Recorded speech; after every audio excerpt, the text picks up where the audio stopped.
I mean, I thought Kody looked bad in episode 1. In episode 2, he is unhinged, he's narcissistic, he's totally out of touch. I feel like I got better insight into who he is as a husband and as a father, and there's 4 sort of topics I think are worth thinking about. None of them look good for Kody.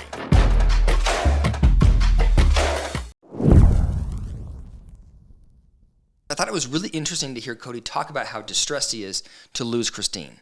But he's not talking about it in what I would see as a typical way. He's not saying, I used to love you and I'm going to miss you. He's not saying, I don't know how we're going to raise our kids without each other close by. He's not saying there's a piece of me that will always be with you. None of those things that I think would be maybe more typical.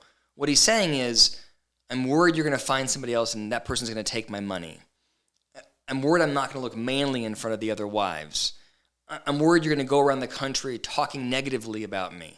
I'm worried about losing control. Like all of these superficial things that have nothing really to do with Christine, they're all about Kody and how he sees himself and how others see him. In my mind, such a narcissistic view on the separation. And then I thought it was really interesting to hear how surprised Kody was that Christine left him. You know, he said, look, we've had a crappy relationship for a long time, but I can't believe she wants to leave. You know, I have a relationship with Janelle. It's also crappy, but she wants to stay. And he's sort of like frustrated with, why, Christine, would you break up our relationship just because it's crappy? And, you know, on the one hand, I go, how sad is that he thinks that's how a partnership works? But then it also reminded me of, like, that's actually a pretty standard way for relationships to devolve. Like what happens in a typical divorce is not that someone goes out and has an affair and there's a big blow up and then they separate. What happens for most couples is they just stop attending to each other. They just sort of allow for contempt to build. They just sort of allow for the relationship to devolve over time. And year after year, it gets a little bit worse and a little bit worse, a little bit worse. And then eventually somebody wakes up and goes, you know what? I can't take it anymore. I'm out. And now Kody's saying maybe we should go to counseling. And my reaction to that is, hell no. I used to be a marriage therapist, and the way that I would always structure marital counseling with a new couple is I would bring them in together and I would say, what do you want to work on? And they would both say the marriage. And then I would send them out and I would bring them back in one-on-one or one by one. And I would ask each of them individually, do you want to be in this marriage? And if the answer was ever, I don't know, I don't think so, then there was no purpose in having counseling. If people aren't bought in fully into the marriage, if you're not willing to totally work on the marriage, if you don't want it to work, counseling is not going to be helpful. And Christine is so far gone that there's no way counseling would be helpful. And by the way, Kody's far gone too. Neither one of them really wants the relationship to work. Now, I ended my last video by saying the relationship is a disaster. I'm proud of Christine for getting out. But I said I'm concerned that she's taking truly to Salt Lake City. I think that in a divorce, the parents should put the needs of the kids first. And my concern was that taking her daughter a state away from her father wasn't good for Truly. And everybody in the comments goes, you know, look, he's not a present father. It's okay. There's more family in Salt Lake City. And the truth was I didn't have a lot of exposure to Kody as a father. I haven't watched all 17 seasons of Sister Wives. Kody's comments in this episode were crazy to me and got me totally on the side of, go ahead, take her to Salt Lake City.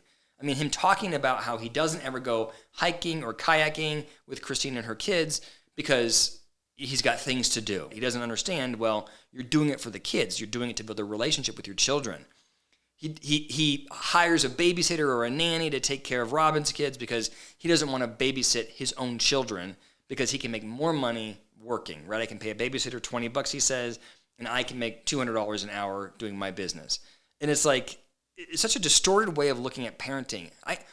I think in business, it is a really good practice to think about what your time is worth and then figure out how to delegate work that's not worth your time. I understand that. But on nights and weekends, when you're with your family, you're not on the clock. I just can't imagine being a kid and having a father that viewed our relationship that way. I mean, it's so distorted. And that brings us to the fight between Kody and his older kids. But this is not a traditional fight between a father and his kids. Garrison called Kody and said, I am so upset with you for how you've treated my mom, for how you're navigating COVID, that I never want to talk to you again. In any normal father-son relationship, that is a devastating blow. Cody should be exceptionally sad. He should be questioning himself. He should be wondering about his impact as a father. But instead, Cody is lashing out. They're cliquey. They're not following rules. Garrison's a narcissist. I mean, it's like this very reactive response. It's so exceptionally immature. Now, I will say, watching Cody talk about Garrison made me wonder about the typical father-son relationship in a polygamous family and how it might be different from a monogamous family. In a monogamous family, traditionally, the son grows up and gets frequent exposure to their father. And the son learns from his father how to be a man, what that looks like. How do you be the head of the household? How do you treat women? Right? Traditionally, there is this relationship there. And all the way through high school, the son should admire their father and be wanting to learn from his father. In a polygamous family, I wonder if it's different. Because the dad isn't around as much, I wonder if the transition to being a man happens earlier. Garrison was in the house without Cody frequently. So as a result, there's probably less deference for his dad. There's more comfort being on his own. And the appreciation for his mother may be greater. So when Cody comes in and it's perceived that he's mistreating Janelle, I can imagine that Garrison goes, "Who are you? You've not been around. I'm comfortable without you. I don't respect you. I'm not deferential to you. And how dare you mistreat my mother?" I can imagine that happens frequently if the father isn't present enough in a polygamous family. Okay, and I have a question for you, and I want you to answer in the comments because I've been thinking about it and I don't feel like I have a coherent answer. Why do you think that Cody is so hell-bent on following these extreme COVID protocols? Above and beyond that of the CDC, above and beyond that of what his wives are doing, why is he so militant about the COVID protocol? Like, these are the things I've considered. He's genuinely afraid of COVID, and he really is. He feels responsible because he's moving between the houses. He feels responsible for protecting the kids.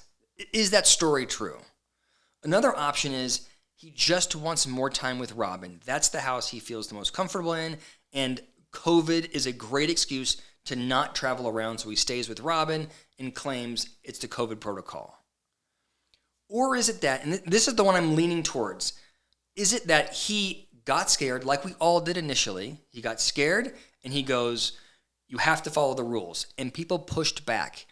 But because he doesn't have much ego strength, he wasn't able to say, "Whoa, I overstepped. I pushed too hard. These rules are unreasonable." He wasn't able to be wrong, so he's just digging his heels in and being more and more extreme, essentially just to save face. Those are the three theories I have. Please let me know what you think in the comments below. And if you like this, please hit the like button, hit the notification bell. I'm going to post once a week after Sister Wives and then also the Kardashians. So if you want to know what I'm putting out there, hit that bell and you'll get notified. And I have another channel which I will link here, which is about just general psychology, less of the pop culture stuff.